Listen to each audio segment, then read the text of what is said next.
Hey folks, welcome back to the Portable Gamer, welcome back to Assetto Corsa, and welcome to Road America. Let's get going. Tell you what's going on. So, as always, I am frustrated by the replay on some of these games that it really doesn't give you a very good idea of what's going on in the race. So we'll see if some of these will update, some of them will not. Golly. It's louder than I thought it would be. Some of these will update, some of them will not. Like the tire temps will not update. That's showing the temperature of my tires as I'm sitting in the pit after the race. And let's see, when we come around, when we cross the start finish. So it's kind of a big deal for me. This is my first race with the AI at 100%. And a lot of this has come about because of iRacing and virtual racing school. It's been a transition, and that was the last race video that I did. I talked about some of the bad habits we learned, or that we learned in the past in arcade racing games, and how we have to unlearn those habits when we get into more realistic racing sims. And I would definitely categorize Assetto Corsa as, I would say, one of the top 3, one of the top 5. I haven't spent a lot of time in Automobilista and Race Room, but for me, the 3 most realistic race sims that I have are Assetto Corsa, R-Factor, and iRacing. So it's really been an eye-opener to spend time in virtual racing school and go back and just run lap after lap after lap in iRacing and do the analytics and really understand how badly you're driving, how much better you could be driving. So I really tried to apply that here, and we'll see when we cross the start finish, because we do have, I mean, we've got, is it this one? We have P-Tracker, Sidekick.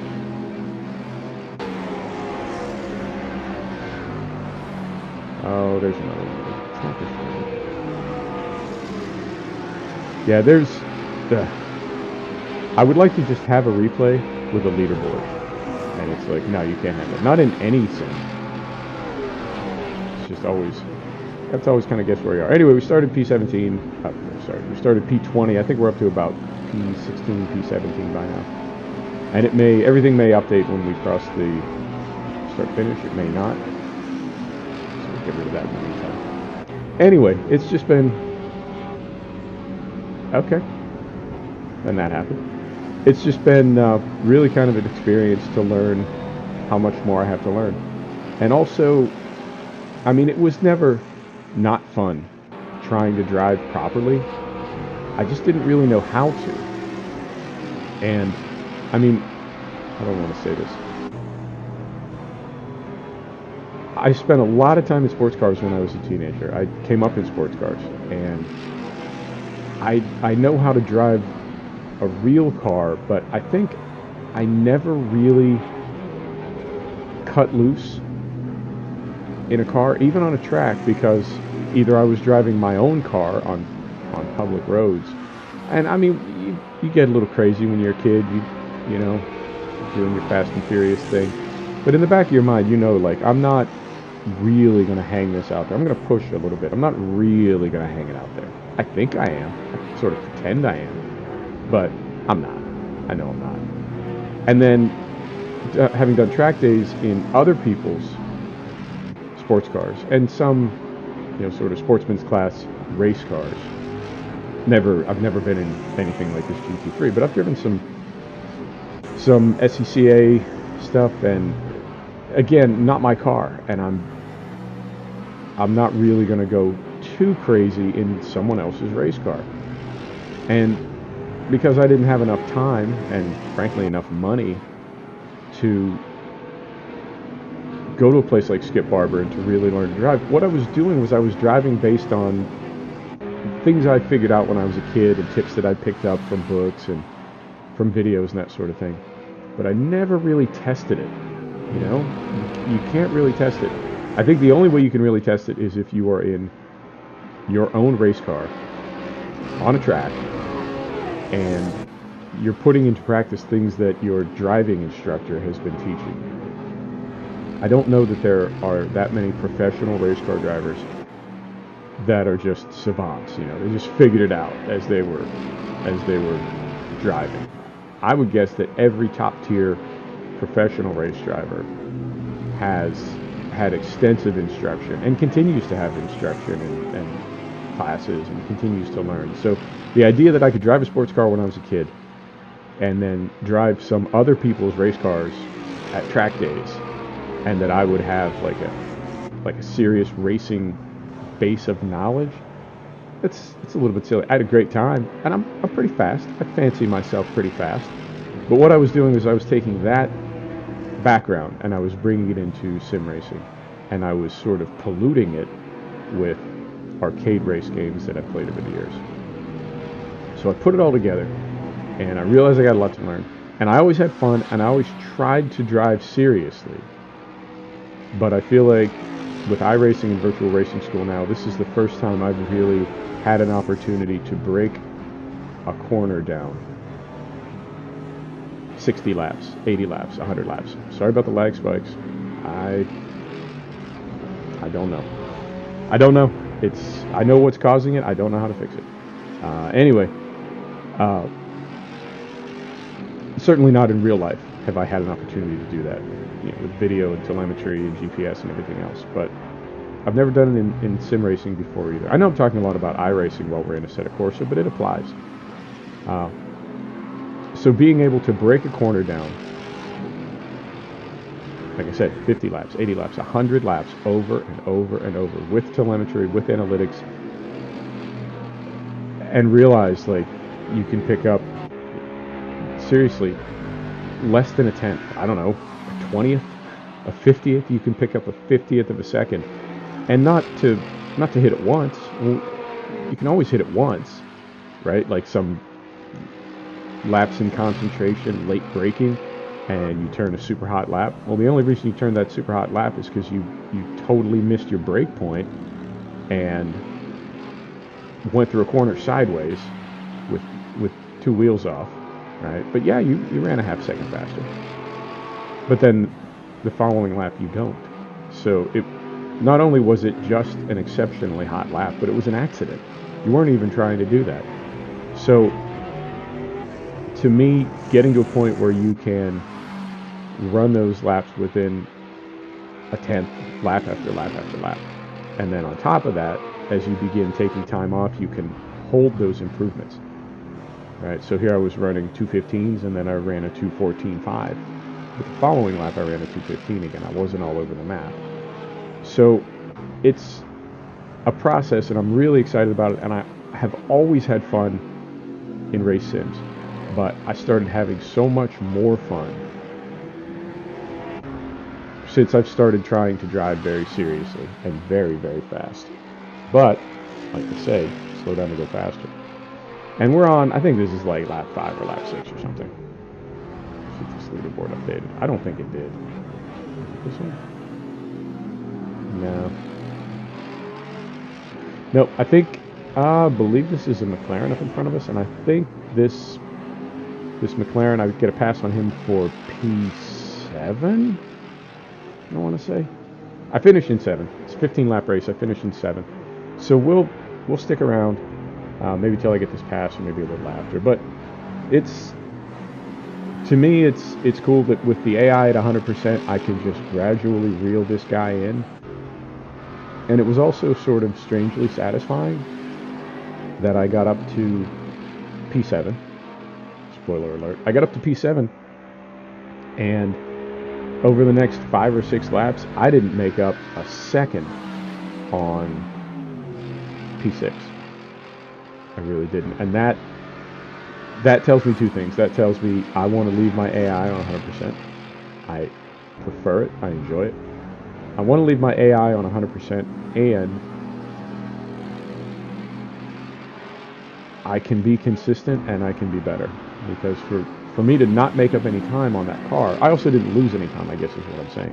So we were running the same lap, but I couldn't find another half second per lap to start making up time on them. And I believe I was about 15 seconds back. So even if I had found a half second with 5 laps to go, right, I'm going to make up 2.5 seconds. It's not going to do anything. And then that's P6, then P5. P5 is even faster than P6. So you see what I'm saying, that even if I could somehow get up there, I would need to find even more speed per lap to get up to P5 and so on and so on. And then something else that was interesting, toward the end of the race, I was pushing. I think I turned my fast lap, that 2:14.5, I think I turned that on like lap 10 or lap 11 or something. But I was not making up any time on P6. And it didn't occur to me to just chill, because I'm not going to, like, I'm going to finish in 7. And I go wide on the final turn onto the front straight on lap 15. And I dipped 2 tires in the grass. Nothing went too awful crazy. But as I was doing that, I was thinking, if this was either a real race in real life, in a real car, or if this was a meaningful race in iRacing, I might have just given up a position right there. If there was somebody right behind me when I got 2 wheels off, I would have lost a position. If there were a bunch of cars, I might have lost 4 or 5 positions. And if I had not gathered it up and put it in the fence, I might have lost, 15 or 20 positions. So as I was looking at the leaderboard, as I was looking at the GC and the gaps and everything, I think if I was keeping my wits about me and actually driving as though I was really racing, I would have backed way off. Just enough to hold P7. I think I was up on P8 by like 10 seconds, and they weren't making up any time. So, you see what I mean? Just trim the wick a little bit and don't wreck the thing, because you're not going to accomplish anything. So you get fast laps. So what? That in the real world, that gets you absolutely nothing. It doesn't. A lot of places, it's not even noted. I mean, it might be, but the only numbers that anybody cares about, the only positions that anybody cares about, are pole position and what was the time, what was the grid, and what was the GC at the finish. So you ran fast lap. Who cares? So why was I pushing for fast lap when I could see that it wasn't doing any good? And then also, in hindsight, I probably should have mentioned this first, but we are running the new Good Bad Weather suite, and there have been some updates, so we're in the light rain. And if you're running Content Manager now, why did you slow down like that? Jeezy Pete's. If you're running Content Manager, there is it's been there for a while, but for me it wasn't working. It is working now. But there is a real weather option. So you can click the tab, and it will take you to the real weather of whatever track you're going to. And I did that intentionally. I'm in North Carolina today, and it is raining. It's been raining for 3 or 4 days. It was raining all over the southeast. So I thought, let's see what's going on in Road America. And there's light rain with fog. That's what this is. So I'm pleased with how I've been able to make Assetto Corsa look. That was one of my biggest, I don't know, maybe not grievances. Sort of.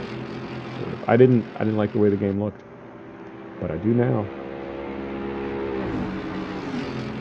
Definitely do now. Right. I think I get the pass on this guy soon, and then we'll call it right there, because then it's just laps after that. And also, as my tires start going away, my laps get, I must say, a little sloppy. And that's something else I need to continue focusing on consistency. But I can't tell you how happy it makes me that I can do this now. Like, that I can just gradually reel in AI at 100%. I know these are, well, they're not really back markers. I mean, P7 that's not exactly a back marker. But that I can just reel these guys in, or women, whoever, whatever it is they represent, but I can reel these cars in. Oh, see that? That lack of consistency, just to get so focused on the pass that I lose sight of the fact that I'm out of my braking zone, and I really need to chill the F out, because I'm not going to get to pass this lap. Now, fortunately, at the end of the front straight, there's a great big run out. But had I just stayed behind him, I mean, I made this pass right here from behind him. I guess you make all passes from behind. Hey, I'm smart. But I made that pass from behind him, so I passed him coming off the front straight, went wide, he passed me back, so I was behind him anyway. So, you know, again, trying to learn to think tactically, learn to think strategically. I didn't have room for the pass. I should have backed off and just made the pass where I did anyway, because where I tried to make it, I could see I wasn't going to get the pass done before I ran out of my brake zone. And had I tried to just wrench the thing to the right, you know, just stuff it to the right, I would have looped it for sure. I would have either understeered it way off and into the fence, or I would have looped it. But there's no way I would have made the turn at that speed. I had to go wide. And fortunately, the AI driver had given up the position, because if they had tried to stay on the outside, then I would have dive bombed them and taken us both out. So again, you know, I'm trying to drive like I'm driving a real race car, but it's hard sometimes because we don't have that fear factor of, you know, if you go wide, big deal. You go wide, you're embarrassed. If you go wide in real life, you wreck a car. Either you own it, it's a huge investment, or somebody else owns it, you get fired. Maybe not that day, but if you wreck enough race cars, you will get fired. So now I have to say, I might let this run a little bit longer, because I was so focused on P6, I forgot that this guy was right behind me. So I know we get away from him fairly quickly, and I think most of that gap happens right through here. I don't know why I'm fast through here, but so 1.4 right now. Yeah, botched that one. 1.4, and the gap is 1.4 seconds. Yeah, I feel like I just pull away right through here every time. Anyway, so not much more happens. We can see Martin. Glisnikovsky. Am I saying that right? I guess it'd be Martin Glisnikovsky is the app that we're running over here. We get real time, and it's saying a minimum of about 10 seconds and a maximum of about 30 seconds. And I would guess the 30 seconds is when Martin is at the end of a long straight as I'm going through some twisties, and then it drops way down when he's in the twisties and I'm bombing down a straight toward him. But I never really make up any time. So we're going to call it here. But anyway, this is Assetto Corsa with the Good Bad Weather Suite and the Wagnums and the Fonseca, and that's what happens when you try to drive for real. Folks, thanks for stopping back to check out the Portable Gamer. We'll see you next time. Take care now.